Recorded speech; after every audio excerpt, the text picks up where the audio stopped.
Check it. Exercise 7, please. Live you in Warsaw.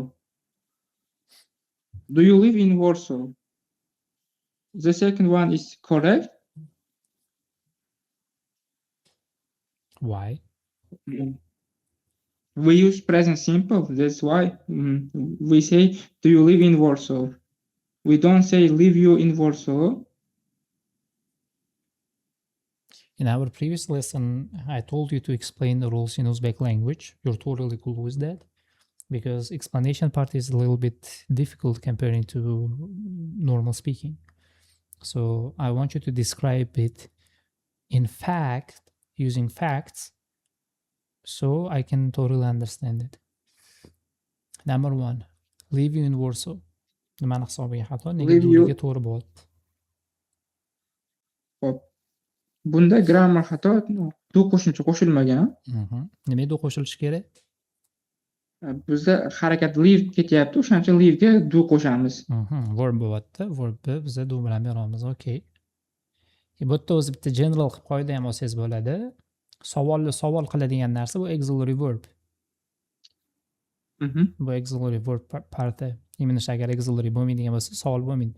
Nimaga asoslanmayapsan desangiz, chunki mana hozir biz present to present questionida biz do dan foydalandik. Bundan oldin biz to be ni o'tdik. To be ni questionida biz именно shu to be partidan foydalandik emizarni. Emizar nima edi? Emizar auxiliary edi. Do nima? Do ham auxiliary. Ha, demak mana shunday xulosa qilmoqmanki, savol qiladigan narsa auxiliary bo'lyapti. Okay. Tepada auxiliary yo'q, lekin question qilib qo'yapti. Endi you live in Warsaw ni men qaysi holatda savol qilib ishlata olaman?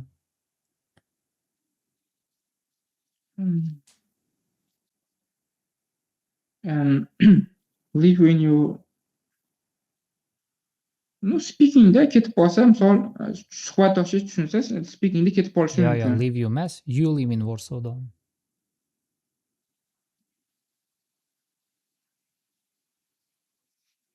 Men bilan do'stini olib tashlamayman.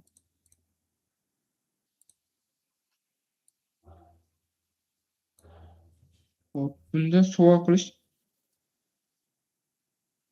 urg'u berib, gapda o'zi urg'u berib, o'sha yashaysanmi degan ma'noda berib yuborsa bo'ladi, urg'u berib. Holat odatda qanaqa bo'ladi bu yerda agar you live in Warsaw deydigan bo'lsam? Qanaqa holat bera olaman? Misol uchun men sizni mana birinchi marta ko'rib turibman-da. O'shanda men sizga you live in Warsaw deb gapni boshlaymanmi? Oddiy do bilan buni farqini so'ramayman. Bilmadim. You live in Warsaw ni og'zaki nutqda ishlatasiz. Ko'proq holatda ishlatsangiz ma'qulroq bo'ladi deyilmagan. Qanaqa bo'lar ekan? Скорее всего ishlatasiz, hoynahoy ishlatasiz. Agar siz confirm qilayotgan bo'lsangiz. Gapdan gap chiqib qoldi kimdir bilan. Varshava to'g'risida gap ketib qoldi. Varshavani ular sizga describe qilib ketishni boshladi. Hamnaqa joyga borsang, hamnaqa narsa bor. Mana bitta o'ngga yurasan, o'tdan chapga yurasan debdi. O'shanda you live in Warsaw, sen o'zing o'sha yerda yashaysanmi degan bir ma'noni beradi. Tushunasizmi? Mana shu kontekst ko'p holatda bog'langan bo'ladi bu holatlarda. Number 2. Where do you come from? Where are you come from? Where you come from.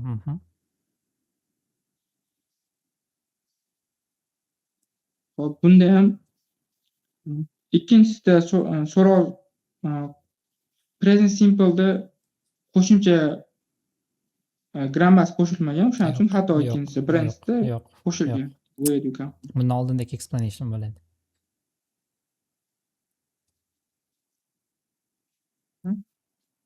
Qarang, mana ko'pchilik adashadigan narsa-da. Ko'pchilik savol qiladigan narsa mana bu where partida bo'laydi.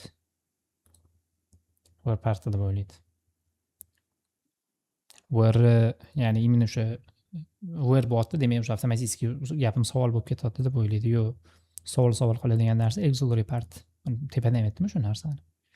Men bitta auxiliary bo'lmayotganligi uchun bu yerda bu kambizada verb, именно shu verb uchun men buni qo'yishim kerak deydigan narsa emas. Bu yerda tegi, bu yerda любой auxiliary verb yo'q. Qanaqa bo'lishidan qat'iy nazar auxiliary verb yo'q.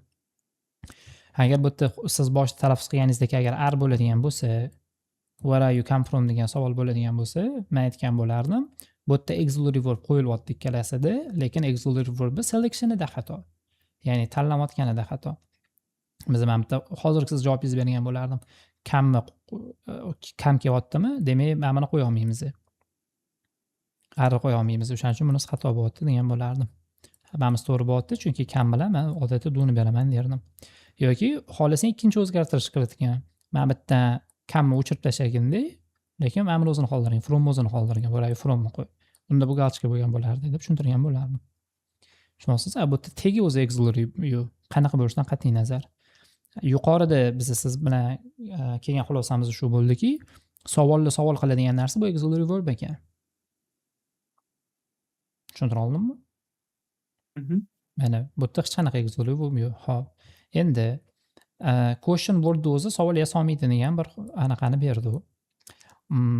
Gapni berdi u. Lekin bizda holat bo'lishi mumkin-ku. Bizda gapdan gap chiqdi-da. Men what dedim. What deb savol berdim.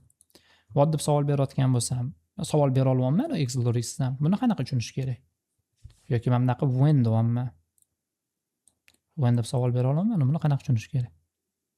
Bunda o'sha kontekstdan kelib chiqamiz. O'sha bundan oldin gapirgan gapidan tushunmagan joyini so'rayapti degandek. Tushunmagan joyini emas, bu imini qisqartmasi bo'lyapti. Imini qisqartmasi bo'lyapti. Misol uchun, kimdir menga gapirdi, men eshitmay qoldim-da, men what dedim. What deganda men nimani nazarda tutyapman? Meni gapim hali tugagani yo'q. Men what deyapman-da, o'zi общий savolim meni. What did you say? Demoqchi edim. Yozib nima qilaman, bari yoza olmasam. What did you say deb so'ramoqchi edim. O'sha what did you say qismini aytmayapman-da, men what deyapman. Hali u yog'i ham bor, savol qismi ham bor. Demak, buni ishlata olyapman faqatgina og'zaki nutqda. Cho'tib ketdingiz, kontekst bilan bog'liq. Imенно shu kontekstdan chiqib ketib. Yoki let's meet somewhere dedi. Men aytaman where. Where nima? Where would you like to meet me? Or where would you like to go? Mana savol. U yog'ini men prosta bermayapman. Birinchi qismini o'zi bo'lyaptiki, mana shu kontekstdan siz shundoq ham tushunib olasiz. Where men u yog'ida nima demoqchi bo'lganligim. Lekin u degani biz officially bunaqa savol yasaymiz degani emas. Ko'pchilik o'quvchilar adashadigan narsa, misol uchun conversation paytida, conversation ketib turadi-da, keyin mana bunaqa when degan savol kelib qoladi. Dars yana conversation ketadi. Ustoz, nega mana bitta when kelyapti? U yog'i yo'q-ku. Mana bitta do-si yo'q yoki to be-si yo'q. Nega when o'zi kelyapti? Mana yozib qo'ygan u deyshadi. Men ularga og'zaki nutq qilsam, yozib qo'ygani deyshadi. O'sha paytda aytiladiki, bu nima o'zi bu? Bu tekst. Bu tekst conversation. Conversation nima? Suhbat. Ya'ni bu og'izda bo'layotgan suhbatda senga prosta vizual yozib ko'rsatib beryaptiki, ko'rgin, ko'zing bilan ko'rgin, mana shu gapirilayotgan gapi deyilyapti. Lekin hali ham og'zaki nutq. Tushunasizmi logikasini? Narsa. Okay. Next. Number 3. Are you speak Spanish? Do you speak Spanish? Birinchisida auxiliary verb noto'g'ri qo'llanilgan. Selectionda xato. Ikkinchisida to'g'ri qo'llanilgan. To'g'ri noto'g'risida nimaga asoslanyapsiz? Present simple da Yo'q, nimasiga asoslanyapsiz? Harakat. Speakga qarab. Verbiga qarab bo'lyapti. Number 4. Verbga qarab. I don't speak Turkish. I not speak Turkish. Bunda ham speakga qarab. Kirver. Speakga qarab don't tanladim. Speakga qarab don't tanladim. Okay. Speakga qarab nega not o'zi bo'lmayapti? Auxiliary qolib ketgan. Auxiliary kerak. Bunga ham auxiliary kerak. O'shaning uchun don't notni o'zi tarjimasi nima? Notni o'zi emas, inkor qilishda. Not mas degani. Bu yerda bo'lyapti, men gapirishmas turkish bo'lyapti. Turkishda gapirmayman emas degan gapirishmas bo'lib qoldi. Ma'no jihatdan agar tarjima qilayotgan bo'lsak, vaholanki o'zi grammar ketayotganda biz ma'nosiga ham tarjimasiga ham qaramaymiz. O'zi tegi noto'g'rimi, bo'ldi noto'g'ri. Lekin men o'sha o'quvchiga explain qilib berish kerak bo'ladigan bo'lsa, shu notni bilan mana shunaqa tarjima qilib bersangiz bo'ladi. Number 5. Do you like football? Yes, I like. Do you like football? Yes, I do. Hop. Present simple da short answers da yes I do yoki no I don't bo'lishi kerak. Hop. Like bilan savol bergan bilan, lekin like bilan javob bera olmaymiz. Ben like bilan javob bergim kelib qolsa-chi, yes I like deydigan bo'lsam-chi.